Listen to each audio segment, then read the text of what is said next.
Whether you're a budget-friendly mom who's looking for great deals, Or yung mga mahilig mag-splurge paminsan-minsan. Hong Kong Tree has something for everyone. so grab your eco bag. At yung pinaka-comfiest nyo na sapatos. At saka syempre, kailangan may space sa luggage kasi marami tayong uuwi. Hi, I'm Chris, a Rakitera homeschooling nanay kay Liam at kasama ang aking Diyosawang si Justin. Let's make the most out of my remaining years before I turn 40 at samahan niyo ako sa aking journey! Andito tayo ngayon sa I-Square. Katapat lang nito, may Elegant Tang Dynasty na hinarangan ng bus. Ayun. Ayun, Elegant Tang Dynasty. Tara, punta tayo doon sa loob. Very touristy yung mga pasalubong na pwede natin mabili doon. Ayan, Frenny. Eto na siya. This is it, the Elegant Tang Dynasty na store. At sa labas pa lang, kita na natin ang mga tinitinda nila. Ang cute! Napaka-cute naman ito. Parang gusto kong bumili ng isa na ganito. Tapos gawin kong parang hindi para sa ref. Idikit ko sa handle ng mga kitchen drawers ko. Ang cute nito! Ang ganda! May mahjong tiles pa. Teka, pili tayo. Ang daming options. Sana lilito ako. This one, oh. Ay! Ang cute. Ito. Ang ganda nito. Parang gusto kong bumili. Oo, sige, bili tayo. For myself. Ang favorite place ko sa Hong Kong ay Wan Chai. Asan yung Wan Chai? Admiralty, Causeway Bay. Ay, siguro maganda meron tayong ganito. Ang ganda, no? Ang cute naman nito. Ang favorite place ko dito sa Hong Kong ay Wan Chai. Friend, ang dami pang options dito. Kaya na lang ang magsasawa. Cute nito. Yung mga favorite na kinain natin dito sa, pwede natin siyang makita as a souvenir. Diba? Ayan, ang cute nito. Milk tea. Sarap na milk tea sa Hong Kong. Ay, naku, matutuwa yung anak ko kasi may mga ganito. Gusto niya yung mga cars na ganyan. Ay, ang cute nito. Gusto ko na. Eto, sama pala kayo sa akin sa isa pang store, medyo social. Ayan, finally, friends. Nakita ko na. Eto siya. Ayan, let's go. Pasok tayo sa loob.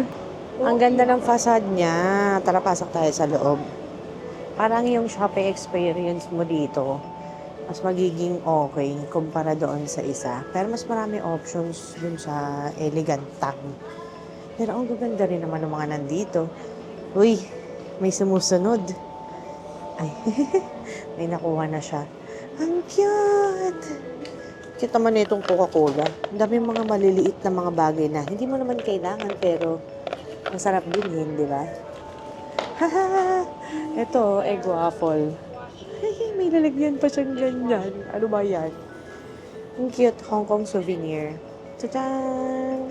Friends, medyo pataas yung yung lakad dito. Kaya medyo kailangan niya ng matindi-tinding energy. Ang cute naman nito. Ang dami mga cars dyan, no? Siyempre, may batang masaya na naman. Ay, ang cute nito. Ito.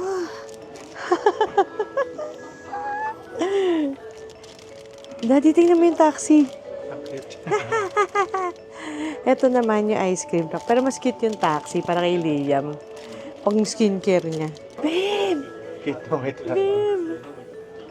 Ito, mas maganda yung white rabbit nila dito. Tsaka ito, mas cute yung yung print ng eco bag dito. Yung mga eco bag din nila dito, cute. Pero mas marami option dun sa kabila. Pero, yung mga sombrero nila, mas cute dito.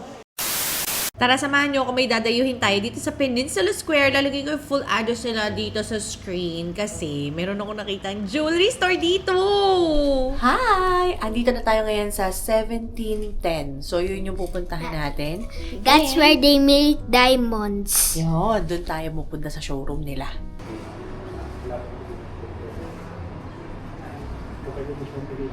Ayan, finally, nandito na tayo sa Top Jewel. Ang daming options, friend. Nalilito ako na overwhelmed si Mami kasi hindi ko alam saan ako sisimula. Here we have the Louis Stones. We offer GAA, HRD, and IGI. Number one, syempre po, is the GAA. Siya po kasi ang gumawa ng standards in classifying the natural diamonds po. Sa GAA po, meron silang tinatawag na 4 Cs. It's actually 5. Number 5 is the certificate. So, for the 4 Cs of GAA, color, clarity, and carat weight. So, for example po dito, ma'am, We have the loose stones here na pair. Dalawang report siya, so each stone has a report po. When we see the encryption through microscope, you will see this report number po to verify na ito talaga yung report na nagmamatch dito sa loose stone natin. Ay, tingnan nyo to. If you're on a budget for as low as 152 USD, meron ka ng diamond earrings. Ito, matagal ko nang gusto ng ganito. Ano man tawag dito? Tennis bracelet? Yung ganyan. Love. Merong manipis lang. Medyo mas gusto ko yung maliliit lang para mas dainty lang yung style niya kapag sinuot ko. Now, if you're planning to visit, mas maganda magpa-reserve kayo, magpa-schedule kayo kaysa mag-walk-in para mas, alam niyo yun, prepared sila para maipakita nila yung mga bago nilang stocks. Si Mami nagbibili ng diamonds, gastos naman yon. O, di ayun na nga, friendies. Magsukat tayo. Meron akong nakitang sing-sing na pakrosyo na ganyan. Girl, kahit wala akong manicure, ang ganda-ganda ng daliri ko. Diba? Hindi halata na lagi ako nag-Zonrox na CR. Meron ako nakitang magandang earrings. Teka, sukat natin siya. Tatanggal ko na yung isa. Ha? Hindi ka pa mawala. Hindi ka pa mawala. Teka, pakita ko sa inyo. Ang ganda nitong earrings na to. Medyo may parang love-hate relationship sa white gold. Kasi minsan mukha siyang libag sa akin. Pero siguro depende. Baka pag may, na siya, may bato, medyo mas maganda na siya tingnan. Pero ang cute kasi na nung nasa display siya. Yung isa heart. Teka lang. Ano ba yan? Makawala pa. Ayun. O, diba? Hindi na nakita. Nilam mo na. Ay, ito yung isa. Ayun, ang cute. Girl, kahit medyo maliit siya, pero pag natatamaan ng ilaw, nagniningning. Tapos ito yung isa. Para mas cute to, no? Oo, mas bet ko to. La! Ito na talaga yung friend. May happy birthday self, Merry Christmas, ano ba? Ano pang pan-justify ko dito? Parang mas bet ko to, no? May padanggal-dangal na ganyan. Yung stud earrings, okay din naman sa akin, pero kasi medyo siya.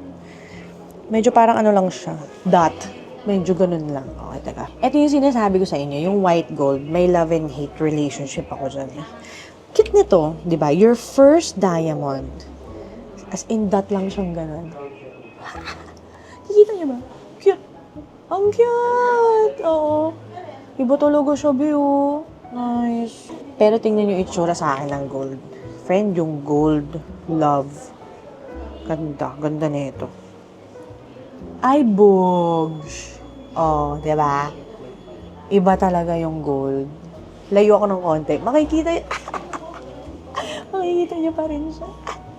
Wala lang, natutuwa lang ako. Lumalabas yung pagkamalandi ni Mami Kish pag nakakita ako ng mga alahas eh. Tapos, ito yung mga gusto ko ipakita kay Daddy Justin kasi gusto ko siya magbayad. Gusto ko talaga ng tennis bracelet. Cute. Tennis bracelet ba yung ganito? So pretty. Merong mas maliliit. Alam niyo, pinapagalitan ako ng nanay ko pag bibili ako ng alahas kasi gusto ko yung mga maliliit. Sabi niya, ano ba yan? Pag yan naputol, ang hirap ayusin yan. Pero kasi tingnan niyo, sobrang dainty. Oo, di ba? Tapos eto. Tingnan niyo tong rings na to. Yung design sila, tapos yung isa, tawag dito, ano ba to? White gold, tapos ito, gold. Friend ko. Kailangan mag-propose sa akin ni Daddy Justin. 10 taon na kaming mag-asawa. Diba? Ang ganda. Ganda. Lagi ako maghahawi ng buhok pag...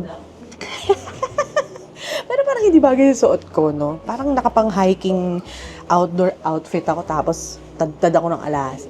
Pero yung gold, friend, hindi naman gold. Dapat lagi ako emotional.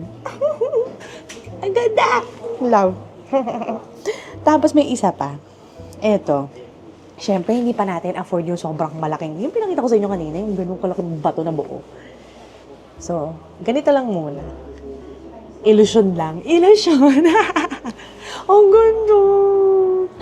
Alam niyo, engagement ring ko, ang batong pinili ni Daddy Justin, sapphire. Ang gusto ko diamond. Ewan ko ba doon, bakit? Sapphire yung blue, di ba? Kasi daw, para daw Princess Diana daw ako. Gusto ko Kate Middleton. Tapos, pinaano ko. Anyway, ang dami ko ng chinika sa inyo. Hindi ko alam. Kailangan ko pumili ng isa. Or dalawa. So difficult. Or by the way, meron silang ganito, yung certificate nila. GSI certificate. Tapos, makikita nyo yung mga serial number. Pwede nyo yan i-double check. O, ayan. Kada bili nyo may ganito. May certificate of authenticity. Bongga. Uy, maraming nagjaja-fakes ng ganito ha. Pero dito legit siya. Diba? Thank you so much sa mga vloggers na nag-share ng mga ganitong klase ng information. Sa kanila ko ito nakita. Sabi ko, ay, sakto pagpunta ko ng Hong Kong, pupunta ako dun sa sa Top Jewel na store. So, ayan, happy naman ako. Hindi ako na-intimidate kasi minsan, di ba, parang nakaka-intimidate pumasok sa mga ganitong klase ng mga stores. Parang feeling mo mamatahin ka ng mga tao. Parang feeling ko, bibili ba ito? Hindi. Eh, ganito pa naman ako pumorma kapag nasa abroad ako. Yung parang parang mag-hiking. Lagi na ganito. Gusto ko sana mag-dress up. Dapat ba nag-dress up ako pag pumunta ako sa mga ganitong lugar? Or, hindi. Basta, I love the customer service. Anyway, sige.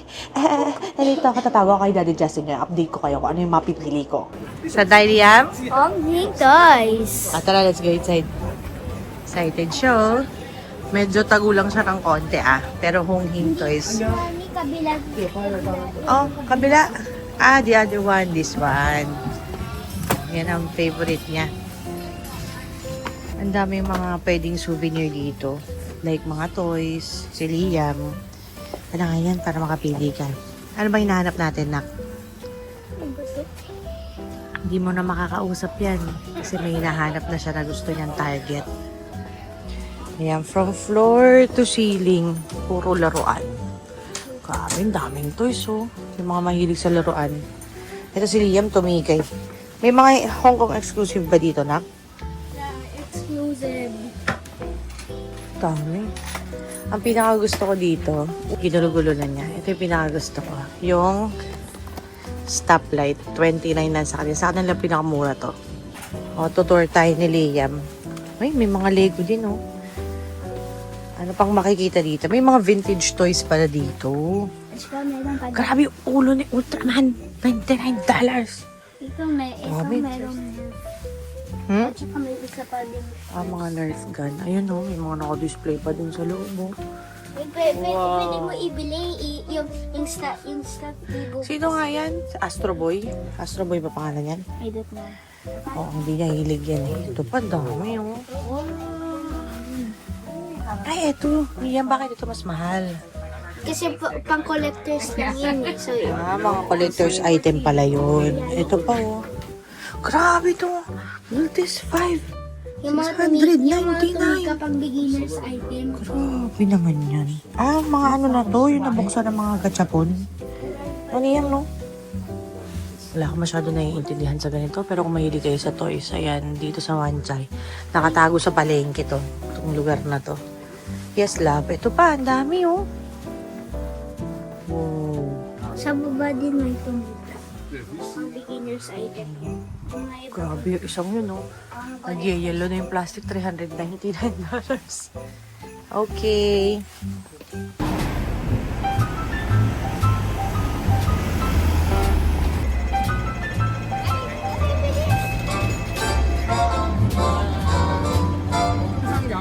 Andito kami ngayon sa sulok para lang makita niyo yung Apple Store na nandun sa likod namin. Mas mura kasi bumili ng iPhone sa Hong Kong, di ba, Daddy? Yes, malaki yung discount.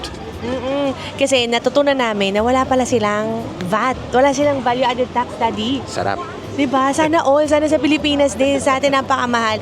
Pero eto, pakita natin sa inyo kung ano itsura ng Apple Store dito sa likod ko. Pasok tayo. Sana pwede mag-shoot, no? Oh, wait lang. Tingnan natin kung yung iPhone 17 madadapa pa si Mami. Mag-a-adjust siya. Ang ganda ng front cam. Nakakaloka. Daddy! wala sa plano kong bumili. Sabi ko, itutur ko lang kayo. Kaya mag-window shopping lang tayo. Pero mo, mapapabili ako lang. Ang ganda. Ang ganda. Oo. Should we get one? Magkano siya? Charge ko na lang sa tax ko. Ang sabi kasi si Hong Kong has no VAT, no sales tax, and generally, ang baba ng mga import duties nila. Kaya kaya nilang magpresyo talaga ng mas mura kumpara dito sa Pilipinas. Oh, wow. This is love. Sobrang light. Sa computation namin, parang mas mura ng mga 10 to 13,000 pesos dito sa Hong Kong. Tingnan natin kung magkano presyo. Okay po? Just 1 terabyte. Yeah. And this one, how much?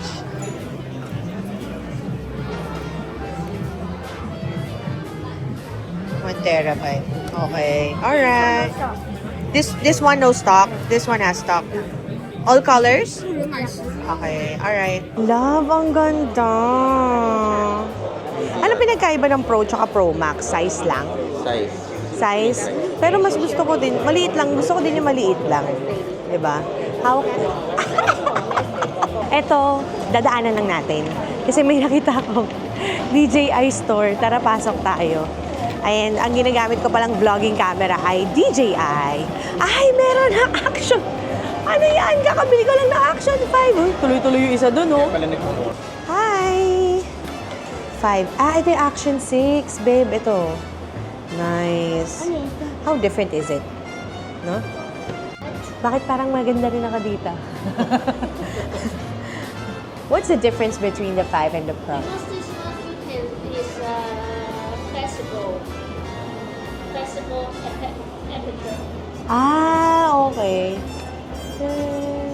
Kunyari, ano man papakita natin? Hindi ko alam The kung... sensor size. Oo, biggest sensor size. Ang ganda na po. Sige nga, side by side natin. Hawakan ko kayo. Ay, oo. Mas wide yung isa. Oo, tsaka mas crisp. Siyempre. Ganun. Talaga naman ano. Ang dupang no. Ito yung nano. Pinagpipilian ko actually kung magnanano ako or yan. Kaso kasi, prone to mawala sa akin. Oo. Makakalimutan ko to. Mas gusto ko yan. Pero sobrang portable niya. Diba? Ang liit lang din niya. Ilan yung apat yung mic? Can I borrow? Like ito. Kung ikukumpara mo yung size. Diba? Ilan yung apat yung mic yung kaya? Hindi, iba yun. Ibang DJI product yun. Yung DJI Mic 3? Mic 3 ata yun. Yan. Fan tayo ng DJI. Everything we use DJI and Apple products. So, nandito tayo sa Sneaker Street sa Mongkok. So, kung gusto nyong bumili ng sapatos every time na nandito kayo sa Hong Kong, this is the place to be. Pero, ang tip na mabibigay ko, parang dapat open-minded kayo kung anong makikita ninyo na sapatos. Kasi minsan yung mga gusto nyo model, kasi expect kayo na discounted siya, madalas hindi pa.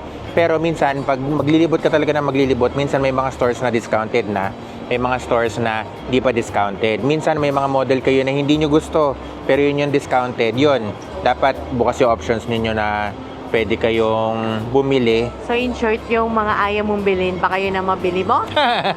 Pwede. Oo. So, yun. So, marami. Parang dikit-dikit. Kung wala sa isa, lipat lang sa kabilang stores. Bilihan ulit ng sapatos. Kung wala doon, lipat ulit. Siguro itong stretch lang na to, parang at least... Pakita mo nga. Oo. Yeah, itong stretch lang na to, siguro mga at least 30 shoe stores. Tapos iba pa yung meron doon sa kabila, meron pa yung iba doon. So, yan. Sana na-enjoy nyo tong vlog na to and samahan nyo ako sa mga susunod pang Hong Kong vlog. See you next time. Bye!